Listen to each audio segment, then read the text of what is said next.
Right, hey everyone, and welcome back to Kate's Comics, and welcome back to episode 3 of this series. Today I'm talking about the Tom Holland Spider-Man films. So if you've seen my previous episodes, you'll have seen that I talked about the Tobey Maguire films and the Andrew Garfield Spider-Man films. Today we are looking at my personal favourite, the Tom Holland films.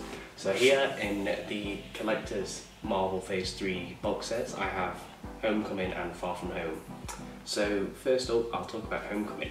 So Spider-Man Homecoming was released in 2017, and when it was released, it's personally like my favourite Marvel film at the time, and it still is one of my favourites after like Infinity War and Endgame.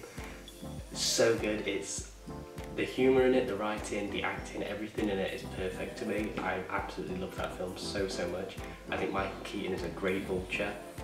Another character, like I said in the Andrew Garfield films, about how we never seen Electro or Lizard before, we've never seen Vulture or Scorpion or Shocker, so it really does a great job of introducing those villains.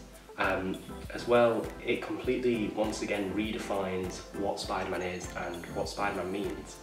It takes out sort of the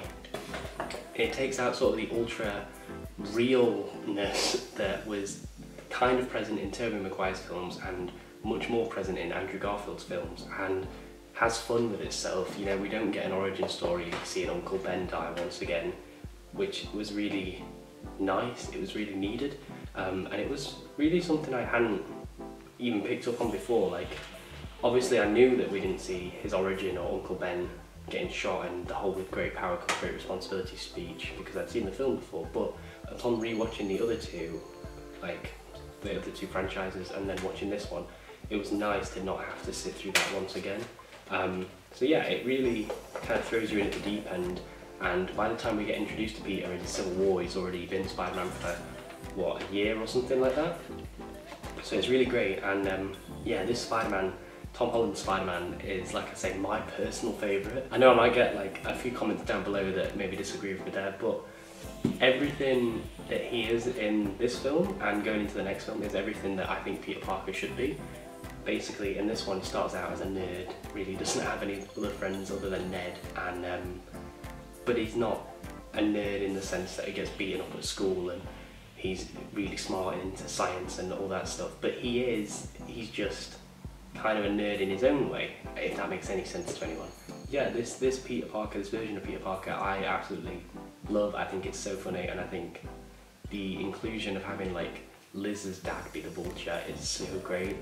You can see like throughout the film, it's kind of doesn't really take itself too seriously. It's kind of funny all the way through, and then as soon as you find out that Michael Keaton's Vulture, Adrian Toomes, is Liz's dad, then Tom Holland's performance during that scene sells it so well. He just, like, the entire mood of the film shifts and it becomes much more daunting. Yeah, for me, as sort of lower level character as the Vulture is in terms of comics and just in terms of like being a Spider-Man villain, this was one of my favourite Spider-Man films when it came out, and it still is so good. This is right up there with the original Spider-Man 1 and 2 for me. Yeah, so great. I absolutely love this film because it doesn't take itself seriously and it's just funny. It's really funny. Then we move on to Spider-Man Far From Home, which is a film I haven't seen since I saw it at the cinemas back in 2019 after Avengers Endgame. I don't know why. I don't know why I haven't watched it since then. Maybe it's a film I didn't want to rewatch because of everything after Endgame. I don't really know. But yeah, I realised I hadn't seen it I realised I hadn't seen it since then. So yeah, I don't know why I hadn't really watched it. But Spider-Man Far From Home once again introduces a completely new character, Mysterio, and again does it really well. Gives people that have no idea who he is a brilliant like introduction to the character. At first you think he's a hero, much like Peter does, and you start to believe it yourself, and then it's only when he gets control of the Edith glasses that he reveals his true identity, and that's when Peter really finds it out as well. This one, upon rewatching it, is a lot different to Homecoming, and I absolutely love that about it, because in this one, Peter, it feels like, even though it's only been a year or so since Homecoming, it feels like Peter's grown up a lot. He's now developing feelings for MJ, and that was something we didn't really see in the first film. Now he's been to space, he's saved the world, all this stuff.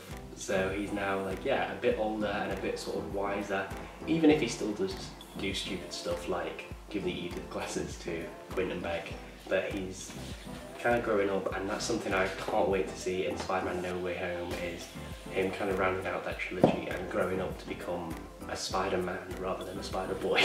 But yeah, no, Spider-Man Far From Home, it's really so much better than I remember.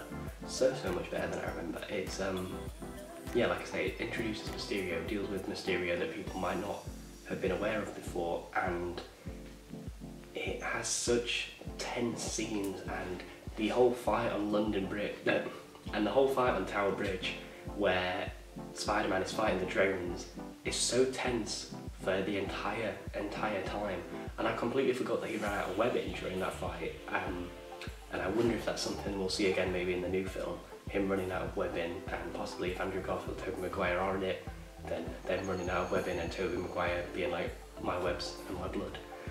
I really hope that's true, and I hope that we see that. But yeah, this one really shows Peter being a lot more resourceful and a lot smarter. He's kind of, like I say, grown up a lot more in this.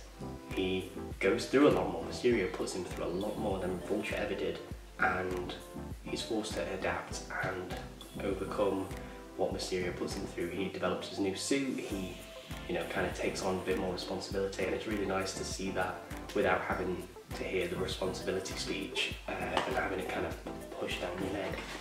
But it's really nice to kind of see him naturally do that. So yeah, like I say, I'm really excited for Spider-Man No Way Home. I'm actually, when I'm recording this, it's like early hours of the morning, hence the hair, and I'm seeing it tomorrow, and I cannot wait. I'm going to film a review most likely and put that out in a couple of days after this video goes out.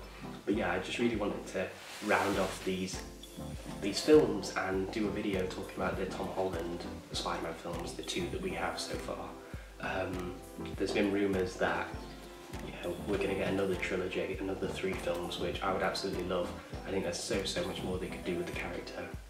But for now, I think I'm going to leave this video here, and yeah, hopefully the next video I upload will be my Spider-Man No Way Home review. Then after that I'll do my November haul. But yeah, thank you guys so much for watching. I really hope you enjoyed this video. I've enjoyed just sat here talking about Spider-Man. It's been a lot of fun. So yeah, I really enjoyed rewatching all the Spider-Man films, and like I say, I'm so excited for the No Way Home film. So yeah, if you enjoyed this video, please leave a like down below, consider subscribing, and leave a comment, let me know what you thought. I will see you guys later. Bye.